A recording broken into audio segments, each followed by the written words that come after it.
vous souhaite un bon Ramadan. Parlez Islam. Parlez Islam.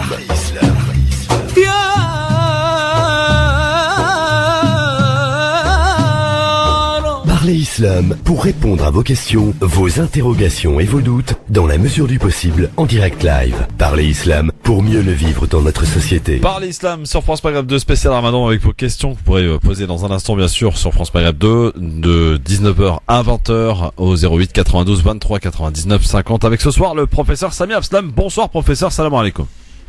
Bonsoir Christophe, salam alaikum wa rahmatullahi wa barakatuh, alhamdulillahi rabbil alamin wa salatu wa salamu ala ashrafil mursalin, sayyidina wa nabiyina Muhammadin wa ala alihi wa sahbihi ajma'in. C'est avec un grand plaisir de retrouver nos chers auditrices auditeurs de l'après-midi après cette édition spéciale matinale tous les jours sur les ondes de France Maghreb 2 et avec un grand plaisir de retrouver mon cher ami Christophe. Oui, d'ailleurs la session matinale qui marche bien de 3h à 5h du matin, c'est ça? Oui. Très bien. Alhamdulillah, chaque jour, et je remercie la fidélité de beaucoup de nos chers auditrices auditeurs. En fait, aujourd'hui, comme vous le savez très bien, on atteint déjà la première semaine du mois de Ramadan. Moi, j'aimerais bien revenir sur le hadith du prophète alayhi salatu wassalam dans lequel, et depuis des années, je vous cache pas du tout, j'ai essayé de comprendre mais j'arrive pas jusqu'à présent. Mais bon, je vais essayer de faire part de mes ressentis, sentiments et de ce que j'ai compris de ce hadith. Le hadith dit ce qui suit. Les 10 premiers jours du mois de Ramadan sont réservés pour la miséricorde.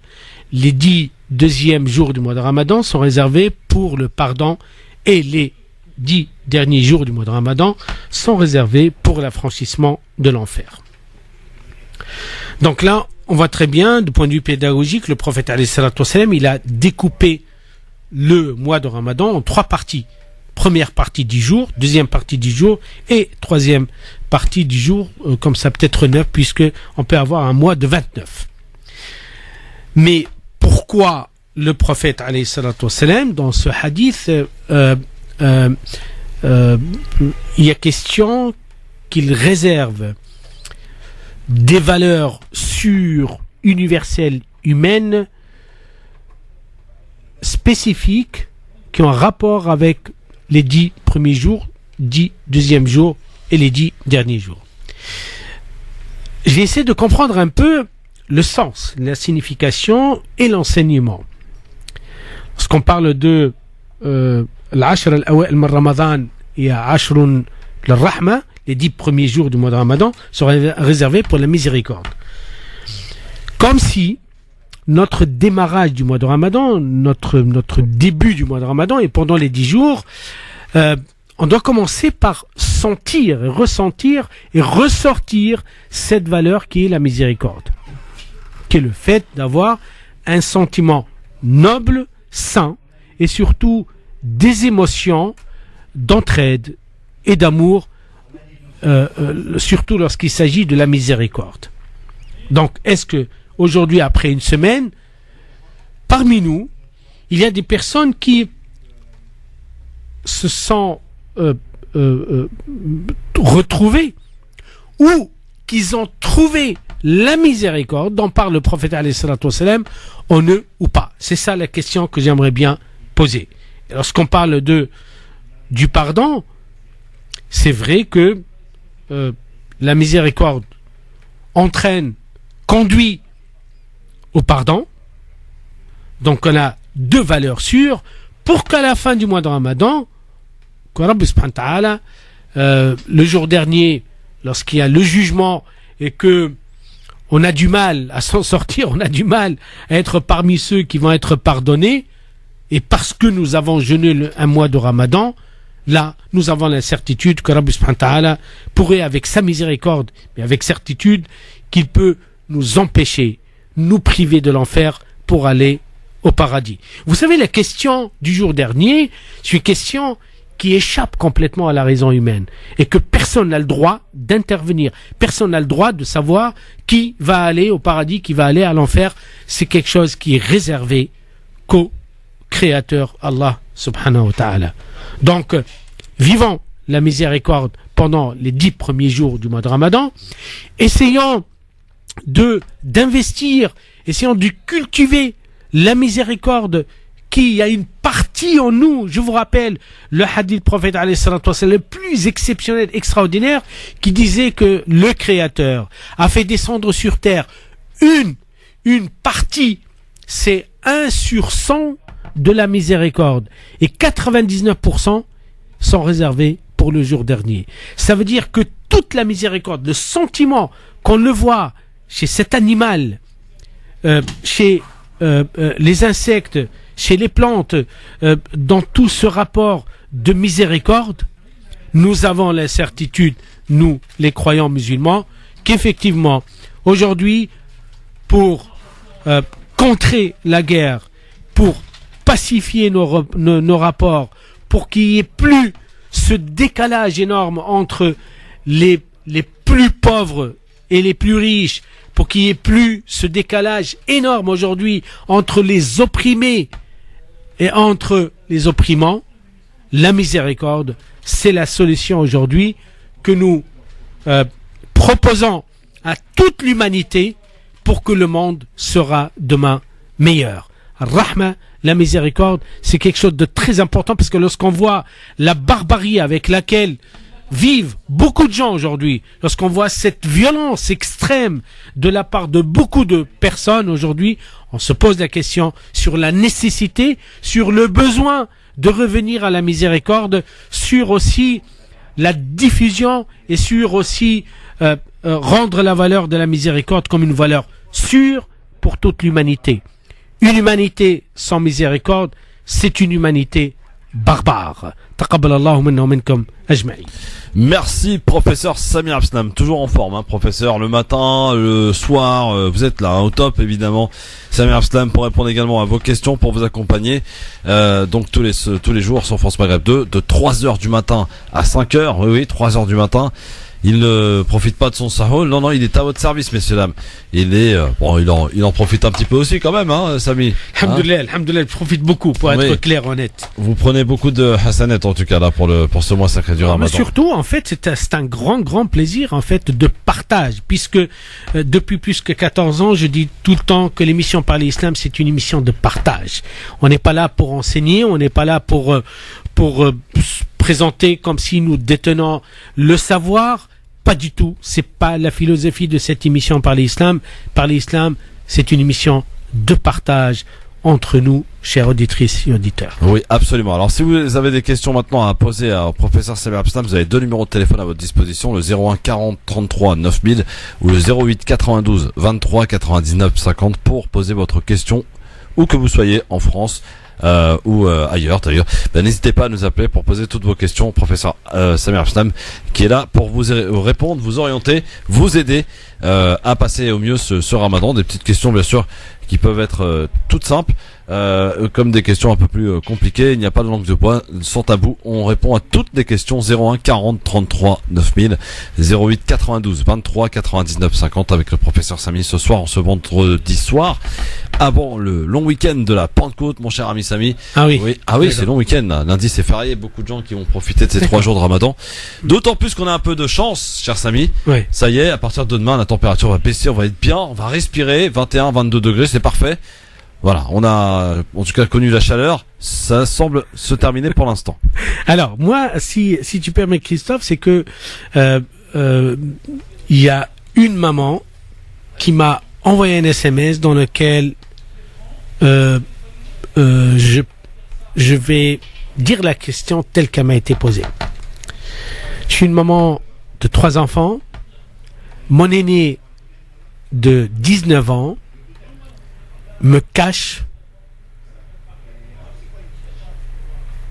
qu'il consomme le mois de Ramadan. Et je me suis aperçu par mes petites manières qu'effectivement il m'a menti. Le Maghreb il est là, il mange avec nous, mais en réalité il ne fait pas Ramadan. Ça m'inquiète énormément. Alors que c'est un enfant avec qui j'ai créé beaucoup de relations de confiance, et là je me sens trahi complètement. Aidez-moi, professeur. Alors en réalité, Là, c'est du lourd. Hein. c'est du lourd parce que, en fait, beaucoup de parents croient pouvoir ou croient bien faire dans leur éducation. Et c'est impressionnant parce que beaucoup de parents aussi s'aperçoivent que ils ont été en échec au niveau de l'éducation religieuse, surtout pendant le mois de Ramadan. Beaucoup de parents se trouvent avec des enfants qui ont menti. Beaucoup de parents se trouvent avec des enfants qui en réalité cachent leur jeu par rapport à cette prescription religieuse. Et surtout, ce sont des parents qui tiennent énormément au jeûne du mois de Ramadan et surtout qui tiennent à transmettre la valeur et la sacralité du mois de Ramadan. Et là, l'aîné, comme nous le savons très bien, on aimerait bien qu'il soit le meilleur. Ben, il a trahi la confiance. Comment faire, madame? Écoutez, je crois la première des choses à faire, c'est d'en parler, sérieusement. Un enfant ne peut pas grandir et continuer à mentir jusqu'à la fin de sa vie. Il faut que ça s'arrête un jour. Il faut que vous, madame, c'est un conseil, je le donne à ces parents qui souffrent aujourd'hui, qui s'inquiètent sérieusement pour leur enfant, de ne pas respecter la sacralité du mois de Ramadan. Et surtout de ne pas s'initier, s'entraîner et ne pas devenir demain des bons jeûneurs. Samy, est-ce que je peux me permettre de pousser plus loin la réflexion? Oui. Est-ce que, en effet, on le voit dans certaines familles, que ce soit d'ailleurs des musulmanes ou chrétiens ou juifs, vous avez toujours quelques personnes qui ne se sentent pas attirées ou touchées ou percées par le message divin. Est-ce qu'on peut aujourd'hui reprocher à quelqu'un, un enfant, qu'il soit d'ailleurs plus enfant, puisque on peut parler d'un adulte de 20, 21 ans, 22 ans, 23 ans, est-ce qu'on peut lui reprocher de ne pas vouloir suivre les prescriptions religieuses à partir du moment où il n'y croit pas? C'est pas juste. Si effectivement il n'y a pas la foi, ça sert à rien. Samy, qu'est-ce qu'il faut dire là à ces gens-là?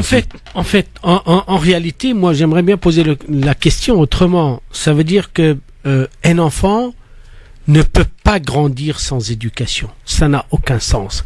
Et lorsqu'on parle de l'éducation, on parle de la transmission des valeurs auxquelles nous attachons énormément. En fait, moi je crois que beaucoup de parents, pour des raisons multiples d'ailleurs, négligent cet aspect de l'éducation. Soit ils sont rigides, et là, malheureusement pour beaucoup, ils sont traumatisés par l'obligation, par la rigidité, par cette violence qu'on est en train de faire sur nos enfants, et là, ils décrochent complètement, ou bien ils négligent complètement, ils considèrent que il est encore petit, c'est pas grave, c'est rien du tout. Non, je crois qu'il faut l'éducation, le rôle des parents, c'est le rôle des éducateurs. Ça, il faut bien le rappeler. C'est bien d'initier notre enfant. Mais moi, j'ai compris autre chose, en fait, suite à cet SMS. C'est qu'effectivement, il y a un problème de confiance. Un enfant qui cache à ses parents la vérité de ce qu'il est, il y a un problème de confiance, sérieusement. C'est là, en fait, soit l'enfant ne fait pas confiance à ses parents, soit le contraire. Je crois que c'est très important, madame. Parlez-y avec votre enfant. Essayez d'être clair avec lui, de comprendre qu'est-ce qui lui arrive. Peut-être, comme tu l'as très bien dit, Christophe, c'est que c'est pas bien imprégné, il n'est pas encore dans le bain. Voilà, en fait, pour lui, ça fait pas partie de cette croyance. C'est possible. Peut-être il a un doute. Peut-être il en a marre. Peut-être il a peur. Peut-être, il y a plusieurs possibilités. Je crois, parler avec notre enfant, c'est la seule solution pour que notre enfant soit quelqu'un d'humain, correct et un bon citoyen demain. Vos questions 08 92 23 99 50 01 40 33 9000. Le professeur Samir Abstam est avec vous ce soir pour répondre à toutes vos questions. Nous serons en direct aussi avec Muslim Hands dans le cadre de notre radioton tout au long de ce week-end. Aujourd'hui, ce soir et demain et après-demain pour parler de ces enfants maliens parrainés pour cette école de l'excellence. Ça se passe de côté de Bamako. Avec Samir Aman, nous serons la directrice générale de Muslim Hands. France Maghreb 2, France Maghreb 2. Parlez Islam. Parlez Islam. Parlez Islam.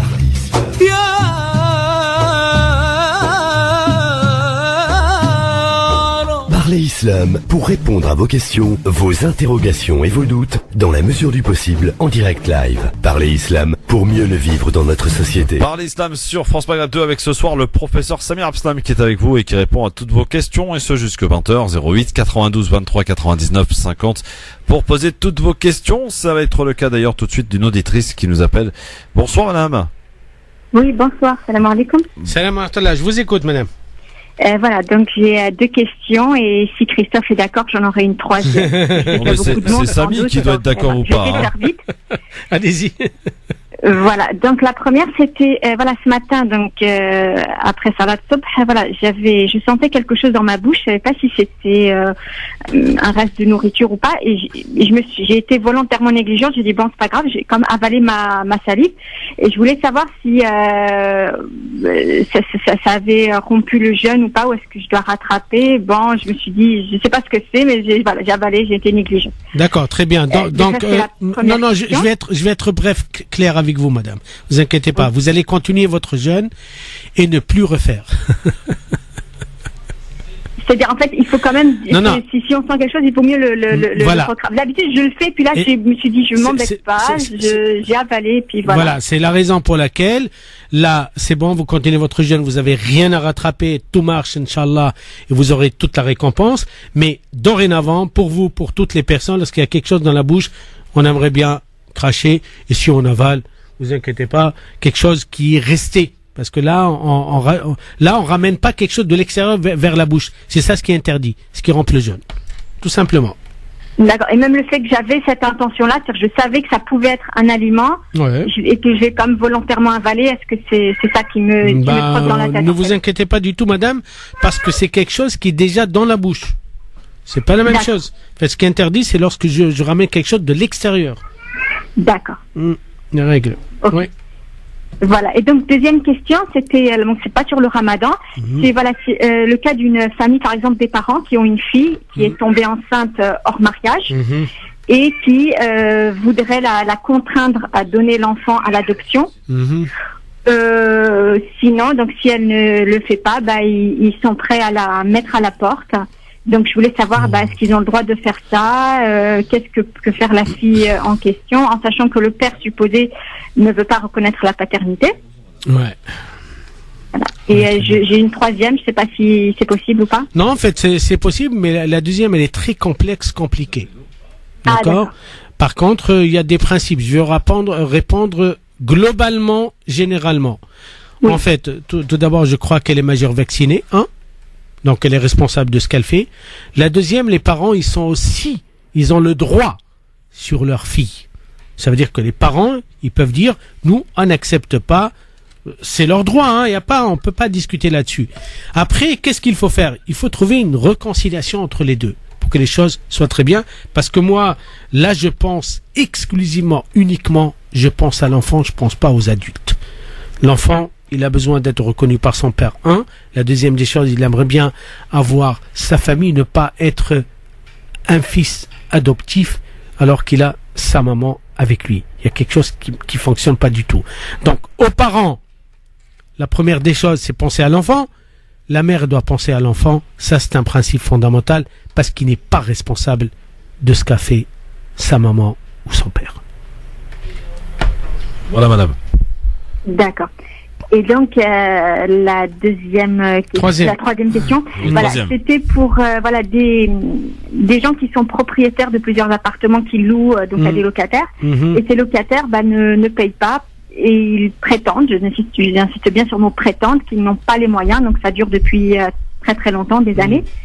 Et en même temps, donc ces mauvais locataires, ils font le pèlerinage.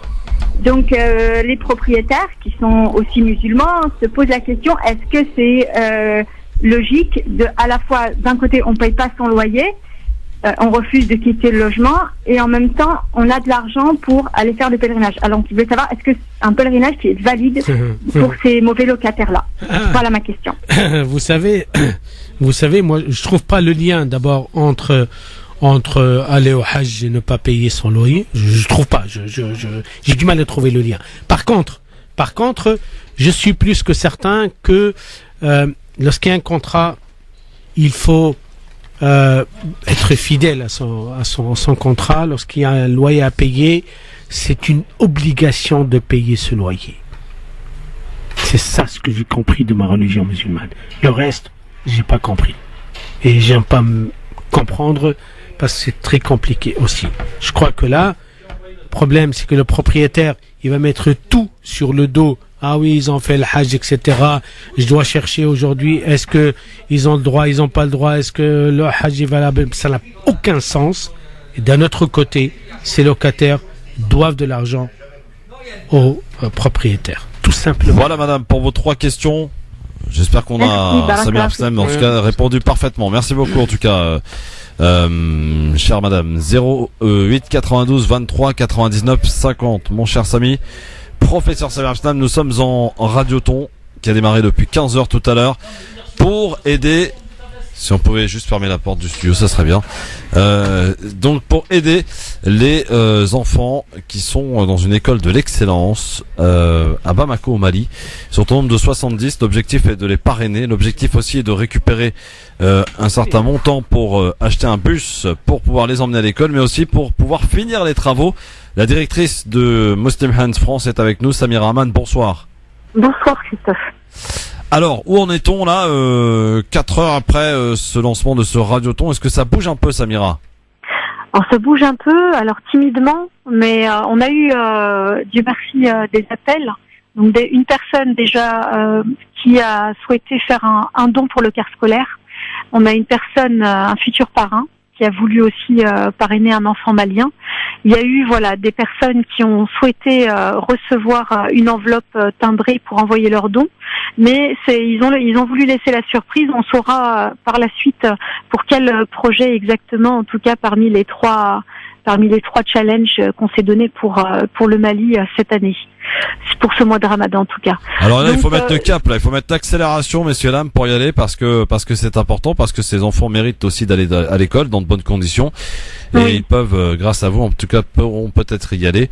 Il y a 70 enfants à parrainer, il y a un bus scolaire d'un montant de 22 000 euros à acheter, et il y a surtout aussi des fonds à récupérer pour finir les travaux de cette école d'excellence à Bamako au Mali.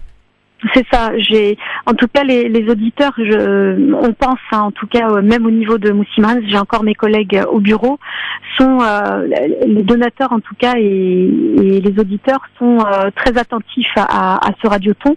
Donc, j'ai ma collègue Sonia qui me disait il y a quelques minutes qu'il y avait une personne qui avait été touchée par l'émission et par ce qui avait été dit par la suite et qui souhaitait faire son don. Donc, on en appelle évidemment pas seulement à la générosité des gens, mais simplement au bon sens et au cœur.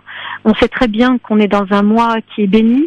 Il n'y a pas un autre moment meilleur que le mois du Ramadan pour pouvoir apporter sa pierre à l'édifice et construire l'avenir des enfants, notamment des enfants orphelins qui ne souhaitent qu'une chose, c'est pouvoir aller à l'école. Donc, je voulais profiter, si tu veux bien, Christophe, de donner la primeur aussi à Fodé qui est à mes côtés pour pouvoir dire quelques mots là-dessus sur ce projet aussi. Très bien. On accueille notre ami Fodé qui était avec nous tout à l'heure d'ailleurs en studio dans le cadre de Ensemble Solidaire. Bonsoir Fodé. Ouais, bonsoir Christophe. Bonsoir. Alors mon cher ami Fodé, un petit mot pour nos auditeurs et pour les inciter à donner, à être très généreux pour les Mali, pour les enfants de cette école de l'excellence de Bamako.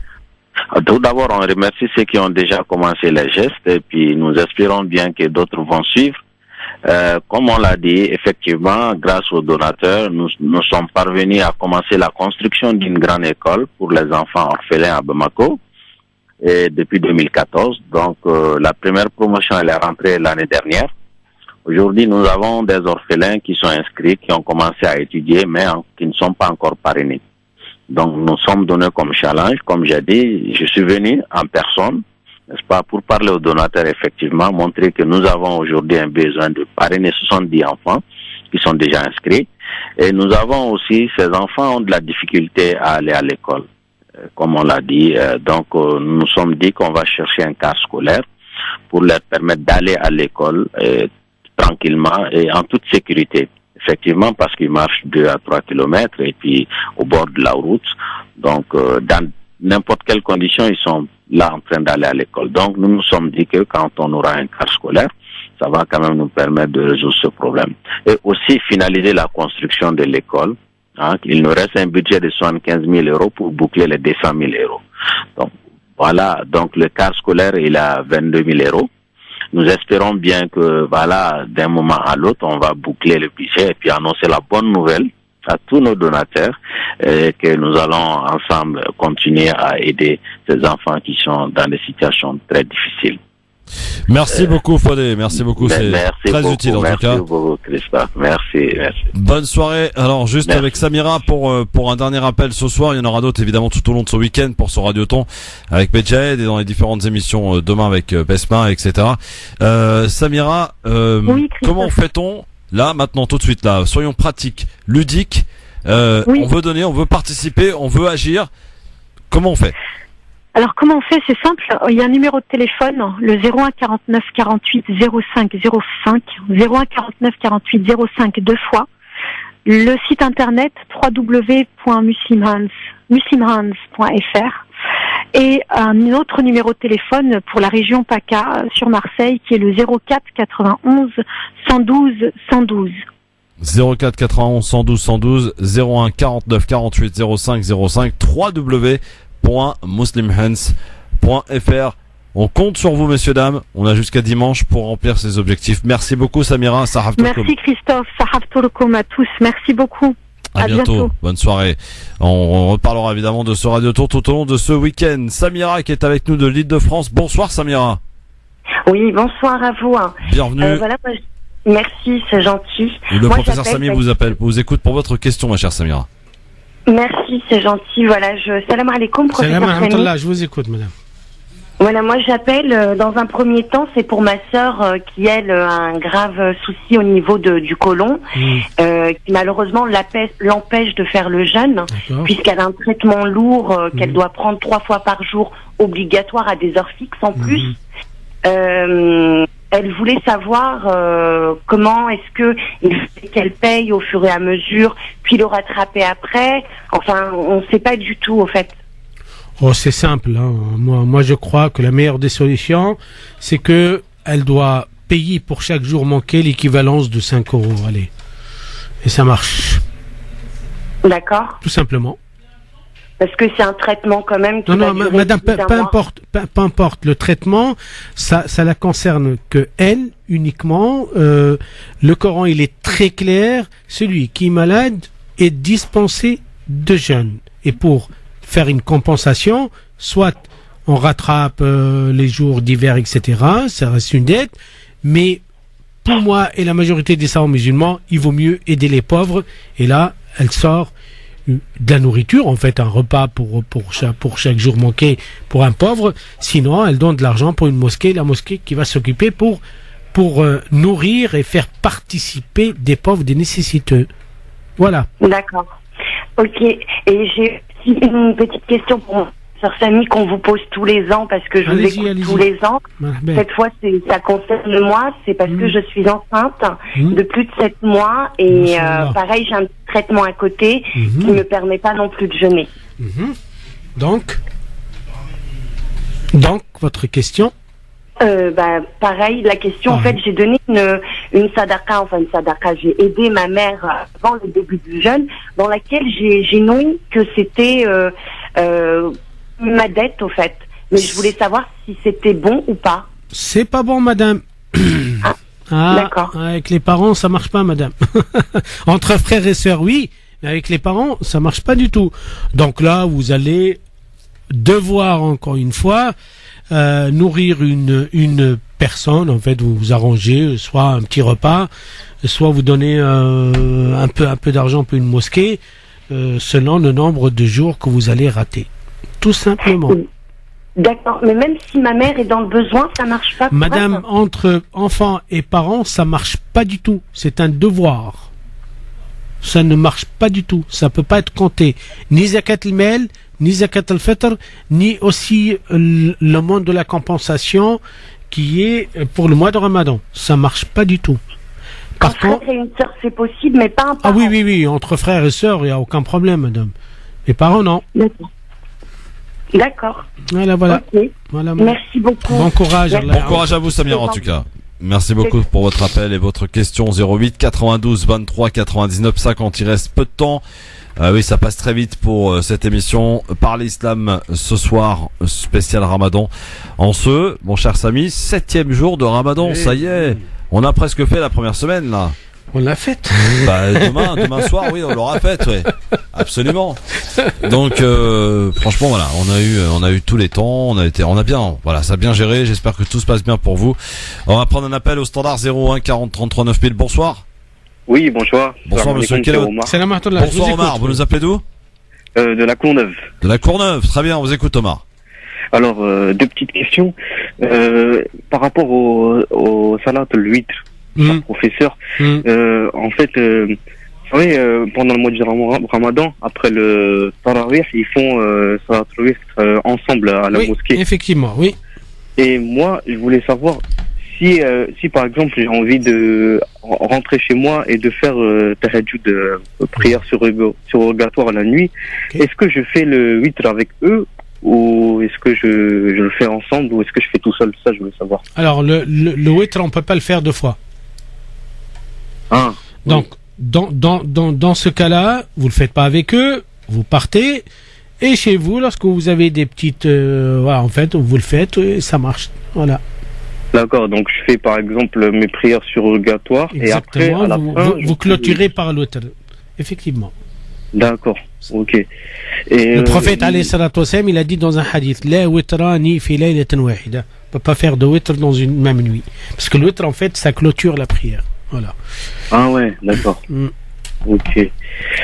Et une autre question, qu'est-ce que vous pensez, est-ce qu'on a le droit d'élever des oiseaux à la maison? Parce que moi j'ai entendu dire que fallait pas, c'était pas bien. Tout dépendra de la personne qui vous a dit. Hein. Non, c'est permis. En fait, si vous voulez avoir des animaux chez soi, c'est soumis à plusieurs conditions. La première condition, il faut qu'ils soient bien traités. Deuxième condition, il faut pas les abandonner parce que nous connaissons très bien l'être humain aujourd'hui. Hein. Lorsqu'il y a, par exemple, les vacances, il veut partir, il veut pas tremballer tout ça. La première des choses qu'il fait, c'est qu'il les abandonne. Vous vous rendez compte? Ah oui, c'est vrai. Aujourd'hui, nous avons un réel problème en France. Il y a des milliers d'animaux qui sont abandonnés. Il y a deux choses. Ou bien on est responsable, on les aime. En fait, le problème, l'être humain, lorsque l'on a marre un peu, en fait, on les aime au début, on les ramène, mais après, lorsqu'on n'a plus ce sentiment, on les jette. Donc, il faut savoir ce qu'on veut réellement. Parce qu'un animal chez soi, il faut prévoir tout aujourd'hui. Il faut qu'il soit bien traité, il faut qu'on le respecte, il faut qu'on lui parle. C'est très important. Très important. Vous savez, de toute façon, le hadith du prophète alayhi salatu wassalam est clair. Le jour dernier, chaque animal qu'on a chez soi, il va aussi parler. Il va le faire parler. Il va lui dire exactement ce qui lui est arrivé. Alors, bonjour les dégâts.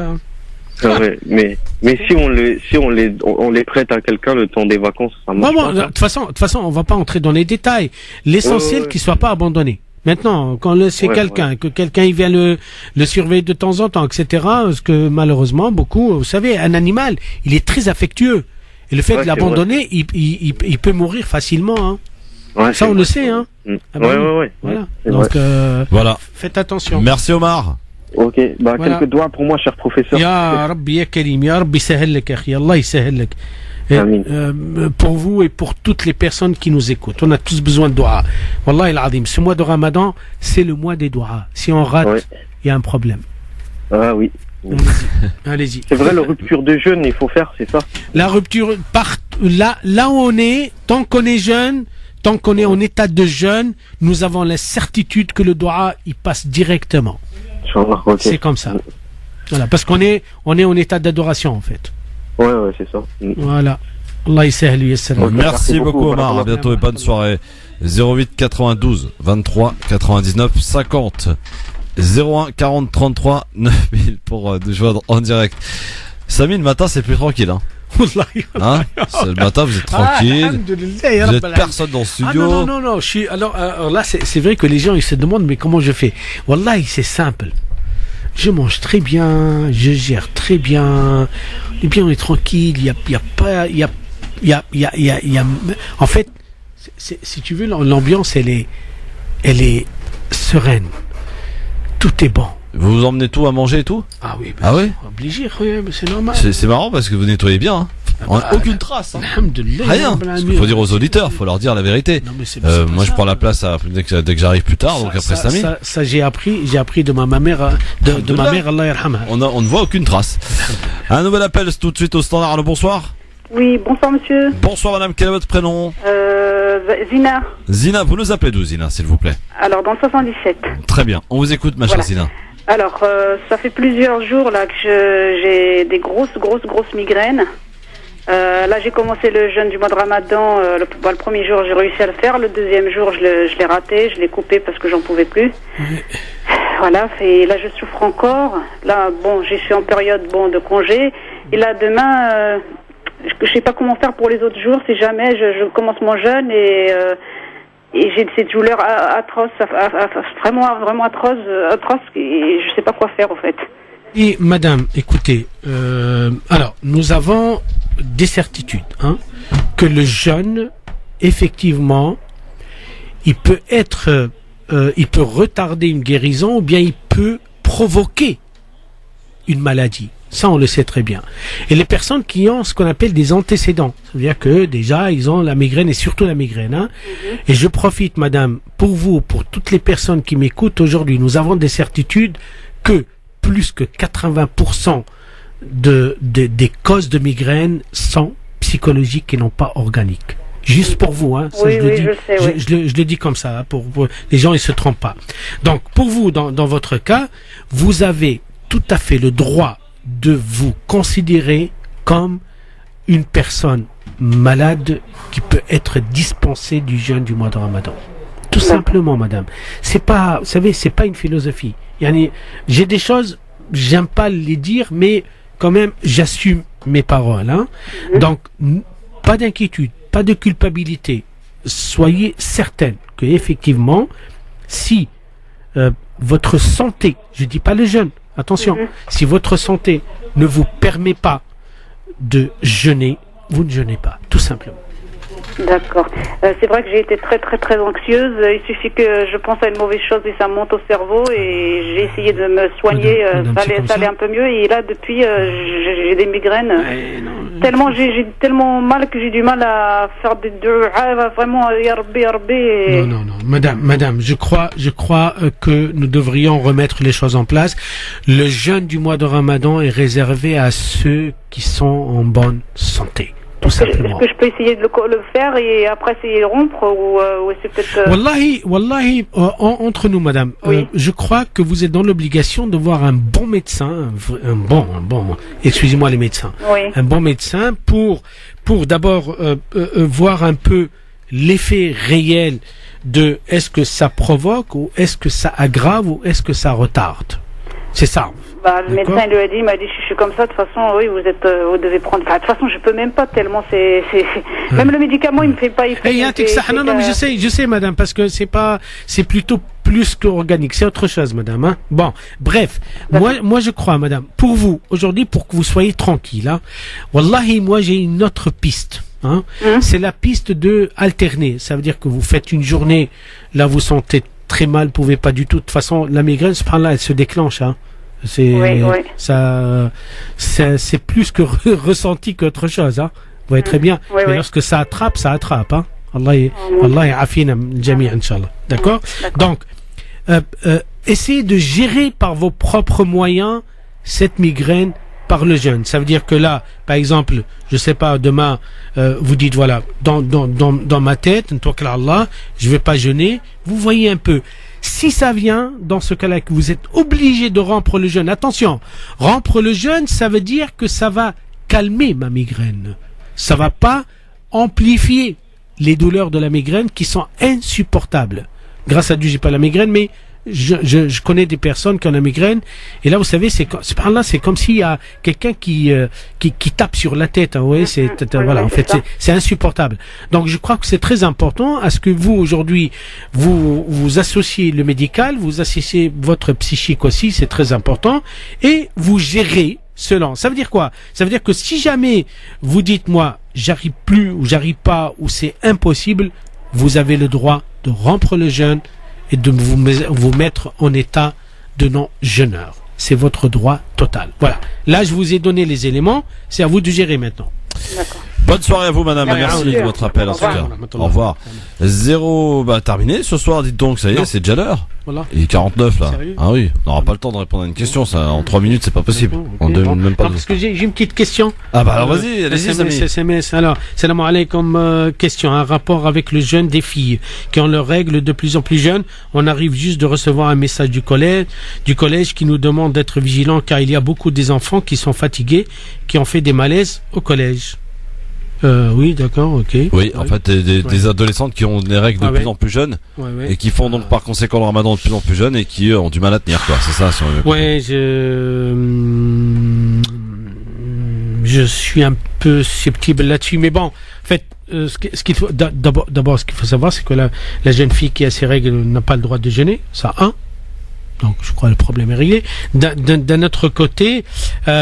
C'est pas là le truc. Oui, j'ai compris. J'ai compris la deuxième réponse. La deuxième réponse, c'est que lorsqu'on a des jeunes aujourd'hui qui veillent tard et qui dorment mal et qui se nourrissent très mal au fajr, on peut s'attendre à tout. D'accord? Mais il faut pas aussi, il faut être un peu vigilant par rapport à d'autres choses aussi, hein, à ce que nous respections les règles du jeûne du mois de Ramadan. C'est ça qui pose le problème aujourd'hui. Si tu permets, Christophe, je vais clôturer et finir. C'est que on a reçu une lettre d'un lycée d'un internat de Metz ou de Reims, je me rappelle pas du tout. C'est que la direction a mis à la disposition d'un jeune jeûneur de première année pour qu'on lui offre d'abord qu'il soit adapté, le lycée s'adapte pour la rupture et s'adapte pour le sahur. Bravo pour la laïcité si elle est au service des grandes valeurs comme le jeûne du mois de Ramadan. Barakallahu fikum, merci beaucoup. À demain matin. Quant à moi, demain matin, Allah yatqabbal min jami'an, Inch'Allah. Inch'Allah. Merci beaucoup, Sami, Sahaf Tolok, et à demain matin, évidemment, 3h du matin pour parler islam. Bonne soirée à tous sur France Maghreb 2. Merci de rester avec nous et n'oubliez pas de rester à l'écoute de votre radio et surtout de participer à l'autre radioton pour les parrainages d'enfants orphelins 01 49 48 05 05 muslimhands.fr. Bonne soirée à tous. Sahaf Tolkom.